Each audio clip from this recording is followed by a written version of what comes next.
The hospital corridor is eerily silent in the midnight hour. Michael Grant, a reserved and logical-minded billionaire, stands frozen beside his wife's bed.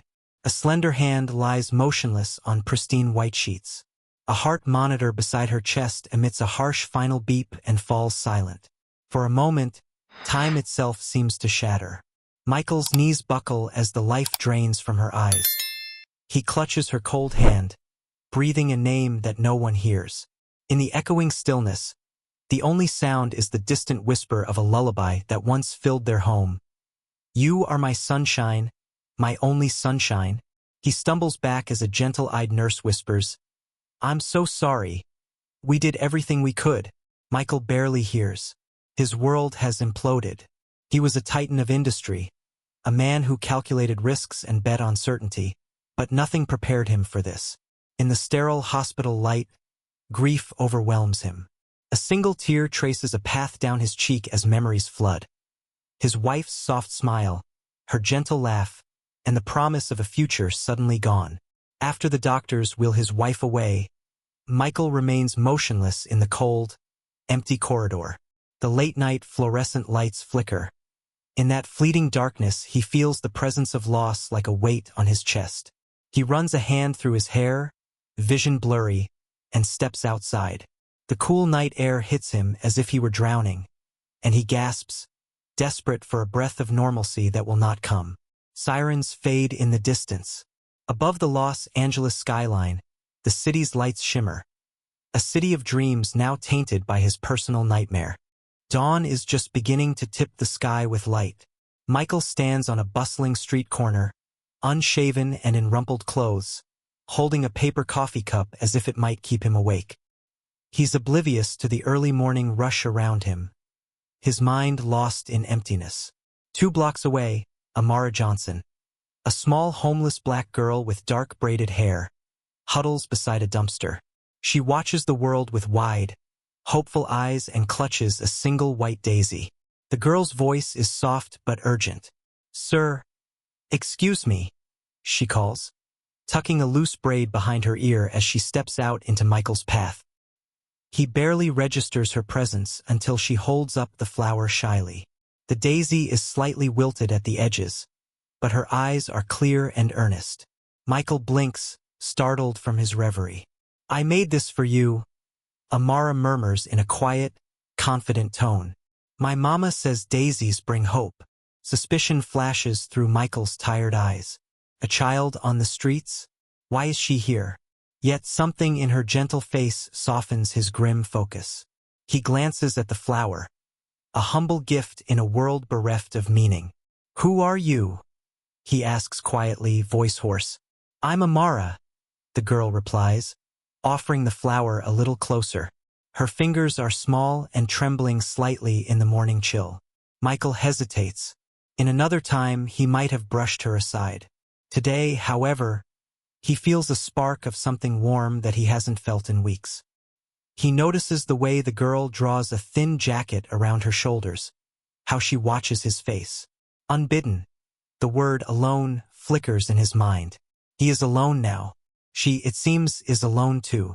"Come with me," Michael whispers, surprising himself with the tenderness in his voice. He gestures toward the nearby cafe. "I'll buy you breakfast. Then maybe we can talk." Amara's lips curve into a relieved smile as she grasps his hand. He guides her through the city streets toward his penthouse, unsure what this meeting means, but certain that neither of them will ever be the same again. In the days that follow, Michael's once sterile penthouse begins to come alive with new sounds and colors. Mornings spill sunlight through towering windows onto a gleaming white breakfast table where he and Amara share quiet meals. She sits cross-legged on the couch with a bowl of cereal and milk, a humble feast to her. He watches, amused, as milk dribbles down her chin when she tries to drink it directly. Gently, he wipes her chin with a napkin and smiles. "Not too hard," he says softly. Amara giggles, a sweet, musical sound he has not heard in what feels like forever. Each laugh is like a soft melody that chases shadows from his heart. He tries his hand at cooking pancakes, remembering she once mentioned loving them. Flour dusts the counter, batter spills onto the floor. A little messy, huh? Amara giggles, holding her stomach. Michael laughs too. A genuine, full laugh that surprises him with how much it hurts. He earns a gentle elbow in the ribs from Amara, and suddenly the penthouse, with its cold marble floors and unadorned walls, doesn't feel so empty.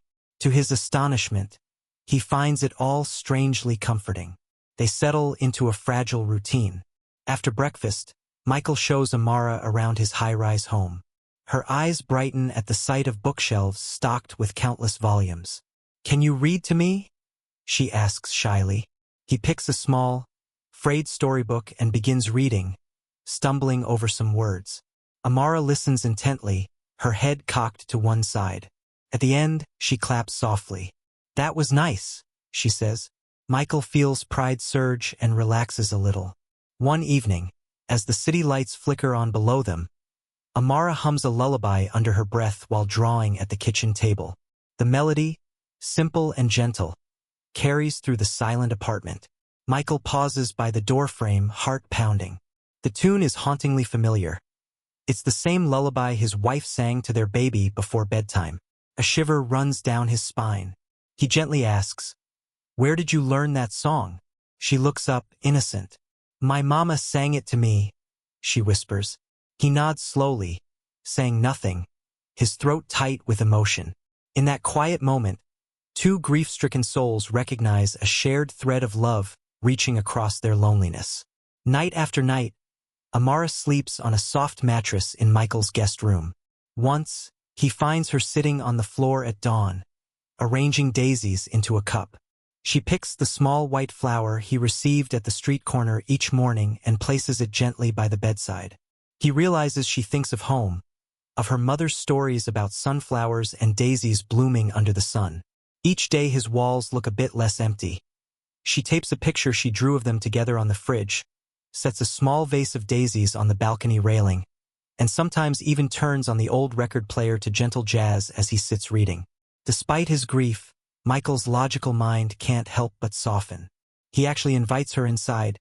He actually laughs at her childish jokes. He even watches Saturday cartoons to see her smile. In return, Amara seems to bring a subtle joy back into his life. Cautious, growing.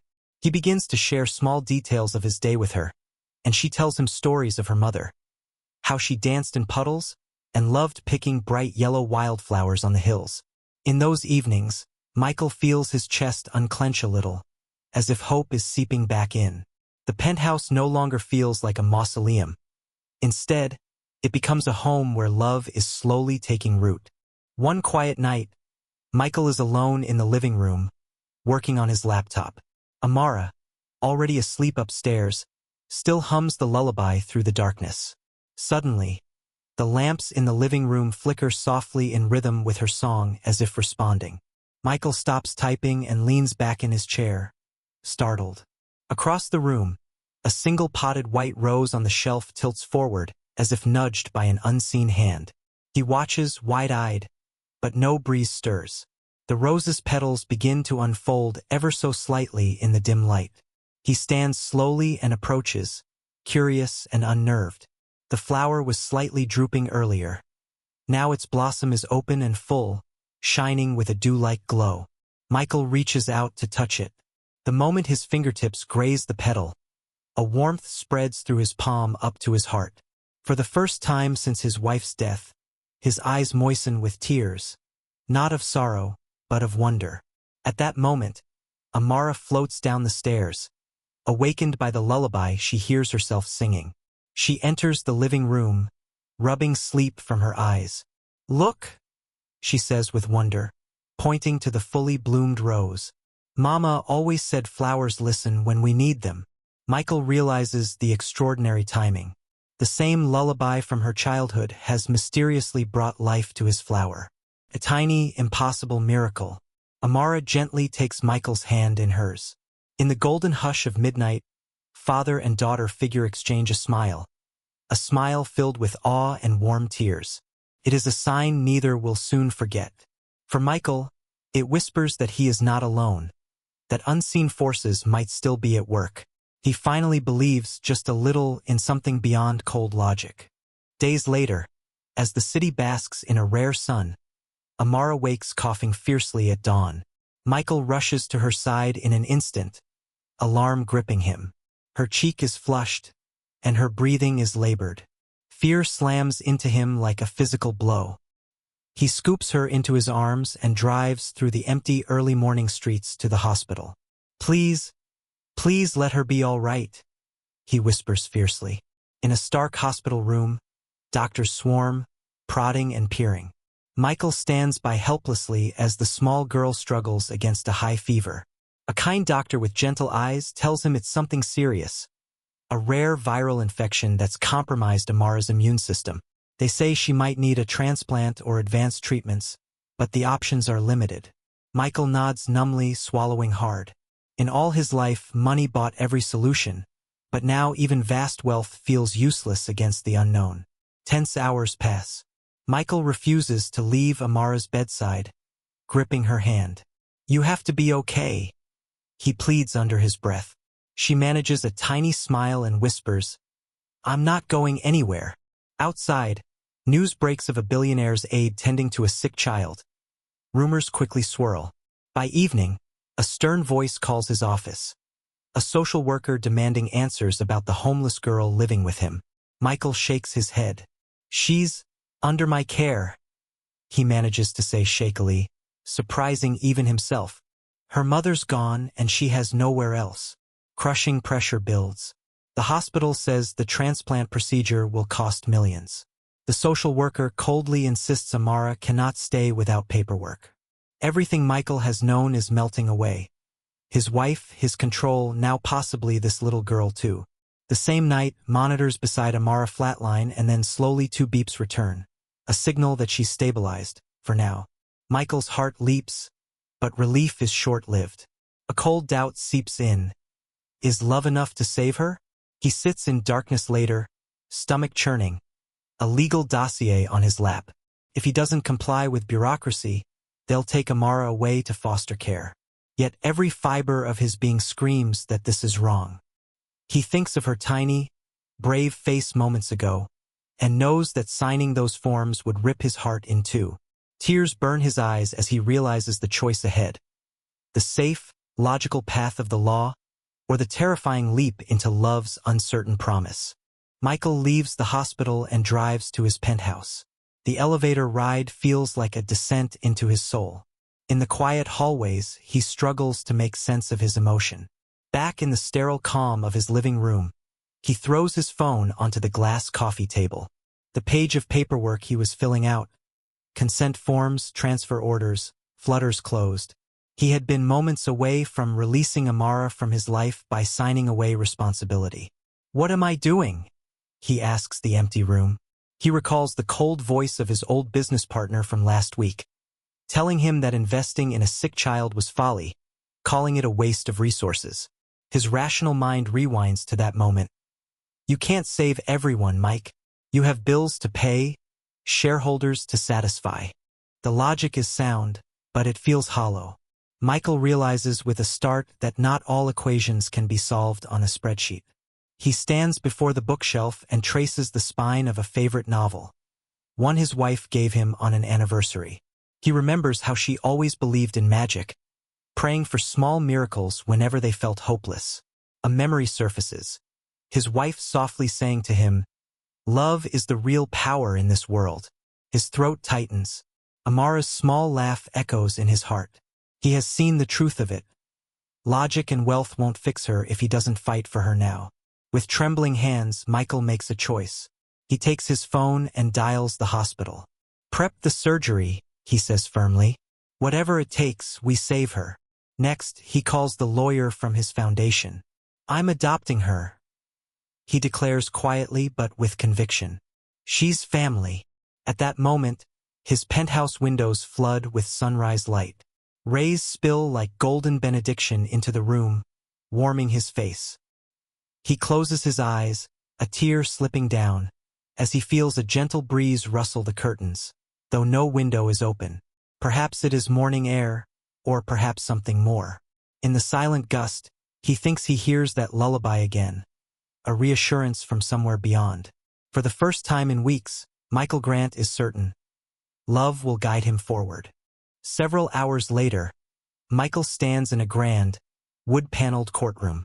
A handful of reporters watch as he prepares to officially adopt Amara.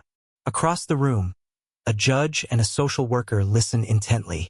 The staid atmosphere bristles with tension. Michael's eyes scan the room until they find Amara's small figure perched on a chair next to her. She grips his hand tightly.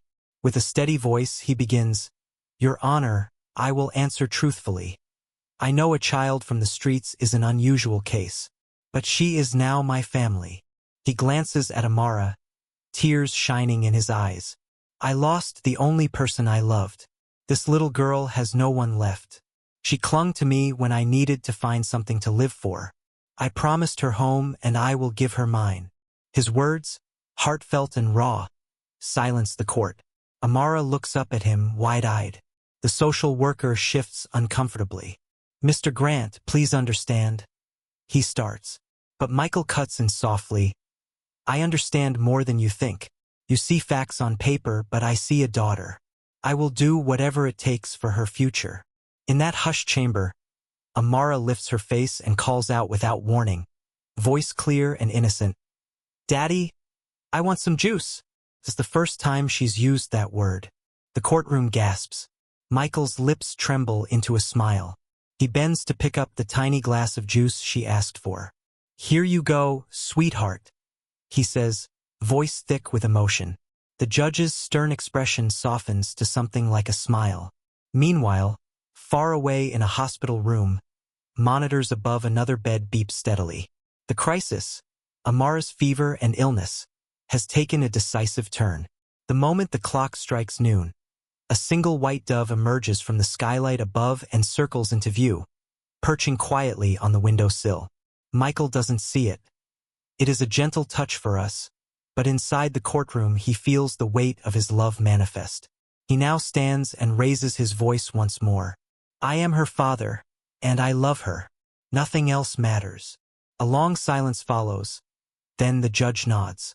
"Michael Grant, you have shown extraordinary commitment. I hereby grant you full custody." Emotions overflow. Cameras flash, but Michael shields Amara from them, wrapping his arms around her. Amara snuggles into his coat and looks up with a bright, relieved smile. Outside, the city holds its breath, and somewhere, a garden of daisies blossoms unexpectedly beneath the Californian sun. In the quiet aftermath, Michael feels that in saving Amara, something miraculous has saved him too. Weeks turn into months. A gentle autumn finds Michael and Amara in Central Park at dawn, feeding pigeons with crumbs from a shared pastry. Michael has loosened his tie and rolled up his sleeves. He's come to cherish such simple moments. Amara skips ahead, laughing as a pigeon softly coos at her. He smiles, his heart light. The once lonely businessman, stoic and calculating, now feels the warmth of a true family with the girl by his side. In his penthouse, life is fully renewed. Their home, once cold and sterile, is now adorned with bright rugs, painted walls, and countless photos of Amara's impromptu masterpieces. The couch where Amara first slept is piled high with stuffed animals. On a side table, a framed photo of Michael's late wife stands next to another of her with Amara. Love and memory coexist in every corner.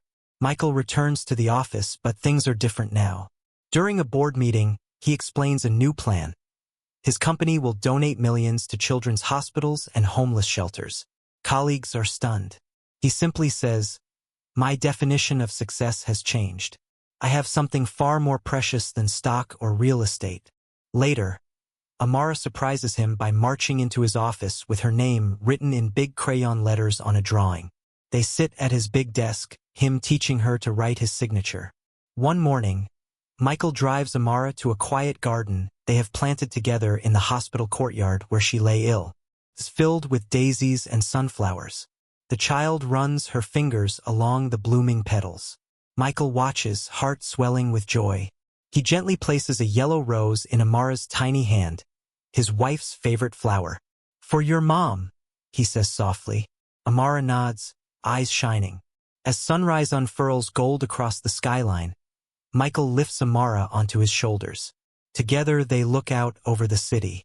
The trials they faced have forged a new bond. He whispers the old lullaby in her ear, and Amara hums along. In this golden dawn, surrounded by the life they cultivated, Michael knows for sure, hope was never lost. It was just waiting in the heart of a flower, in the smile of a child. 2 years later, Michael and Amara stand hand in hand before a gathering of friends, reporters, and the children they've helped.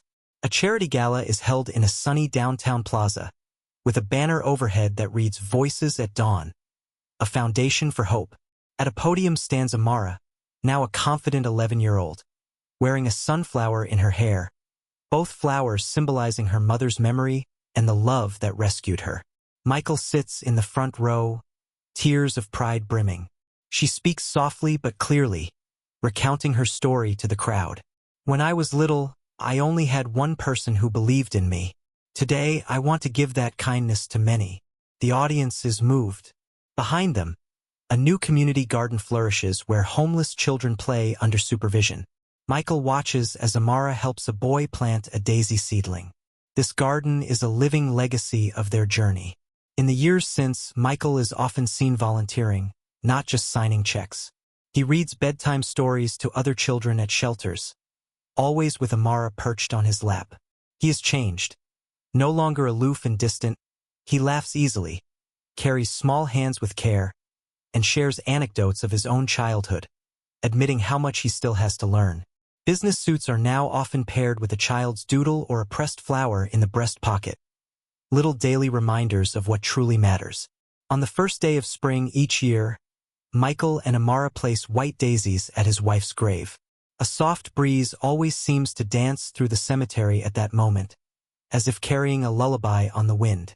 Michael places his hand over his heart, smiling faintly as Amara whispers, "Mama would be so proud." Together they turn to leave, leaving a trail of petals behind them. Life has moved forward, but the love and hope they found in each other continue to bloom. In the heart of Los Angeles, a city of neon lights and towering steel, where dreams and loneliness often collide, two unlikely lives found each other by fate. One was measured in billions, the other held nothing but a single fragile flower. Yet it was not wealth or logic that saved them. It was something far more powerful. In quiet, gentle voices, we have seen a grieving man and a homeless girl teach each other how to hope again. Their story reminds us that even the smallest act of kindness, a sunflower plucked from a sidewalk, a lullaby softly hummed, can bloom into miracles beyond reason. Michael Grant, once a skeptic of anything unseen, discovered that love and faith are the true treasures of this world. He learned to measure his life not in riches, but in the warmth of a smile, the comfort of a hand held, and the trust of a child. As the sun rises over the city's horizon, bathing it in golden light, remember this: real power lies not in our fortunes, but in the compassion we offer. In the end, the greatest miracle was never a stock portfolio or a scientific breakthrough. It was the gentle bond between a man and a girl who believed in something more than themselves. Because love, true and selfless, transforms us all. And that is a truth the heart always recognizes, long after the logic fades away.